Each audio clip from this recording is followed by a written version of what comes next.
ദൈവത്തിൻ്റെ അതിപരിശുദ്ധ നാമം വാഴ്ത്തപ്പെടുമാറാകട്ടെ. വലിയ നോമ്പിൻ്റെ ദിനങ്ങൾ ക്രിസ്തുവിൻ്റെ പീഡാസഹനവും കുരിശ് മരണവും ഉദ്ധാനവും ധ്യാനിച്ച് പവിത്രമാക്കുവാൻ മനസ്സിനെയും ശരീരത്തെയും ഒരുക്കിയെടുക്കുന്ന കാലം. ചിലതൊക്കെ നാം വർജിക്കുന്നു, ചിലതൊക്കെ പുതുതായി സ്വീകരിക്കുന്നു. വർജനം ഭക്ഷണത്തിലും വഴക്കങ്ങളിലും മാത്രമല്ല, ദൈവത്തോട് കൂടുതൽ അടുക്കുന്നതിനുള്ള ശിക്ഷണം ശീലിക്കുന്ന വേളയും ആണ്. നോമ്പ് വിമോചനത്തിൻ്റെ ഓർമ്മപ്പെടുത്തലാണ്.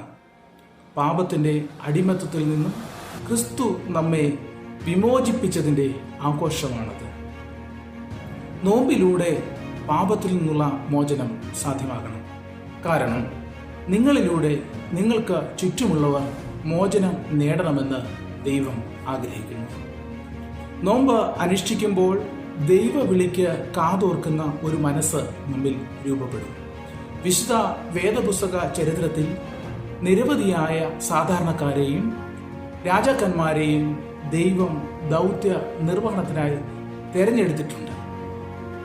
തെരഞ്ഞെടുക്കപ്പെട്ട് കഴിയുമ്പോൾ അതിൽ നിഗളിച്ച് പോകാതെ അതിലടങ്ങിയിരിക്കുന്ന നിയോഗത്തെ നാം കണ്ടെത്തണം. ഇസ്രായേൽ ജനതയുടെ ചരിത്രം വിമോചനത്തിൻ്റെ പാഠങ്ങൾ നമുക്ക് നൽകുന്നുണ്ട്.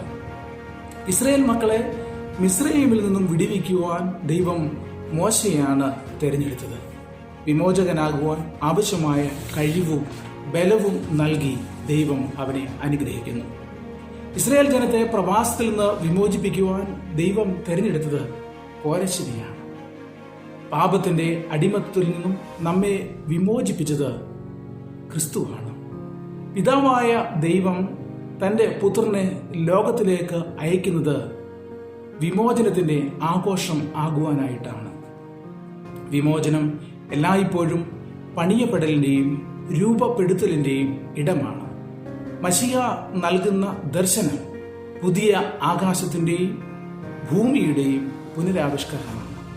ഉരുട്ട് കണ്ണുകളെ തുറക്കുകയും ബദ്ധന്മാരുടെ സ്വാതന്ത്ര്യവും പ്രസാദ വർഷത്തിന്റെ പ്രഖ്യാപനവും എല്ലാം തന്നെ പുത്തൻ ജീവിത ശൈലിയുടെ വിചിന്തനം തന്നെ ആണ്. ദൈവത്തിന് നിന്നെ പറ്റിയുള്ള മഹത്തായ ഉദ്ദേശം നീ മനസ്സിലാക്കിയിട്ടുണ്ടോ? നിന്നെ അറിയുന്ന ദൈവത്തെ നീ അറിയാതെ പോകരുത്. നിന്നിലൂടെ ദൈവത്തെ അറിയേണ്ടവരെ നീ കാണാതെ പോകരുത്. അതുകൊണ്ട് ഇപ്രകാരം നമുക്ക് പ്രാർത്ഥിക്കാം. വിമോചകനായ കർത്താവേ, നിഗളിച്ച് പോകാതെ ഞങ്ങളുടെ നിയോഗത്തെ മനസ്സിലാക്കി ഞങ്ങളിൽ ഭരമേൽപ്പിക്കപ്പെട്ടിരിക്കുന്ന ദൗത്യം പൂർത്തീകരിക്കുവാൻ ഞങ്ങളെ സഹായിക്കണമേ. ആമേൻ.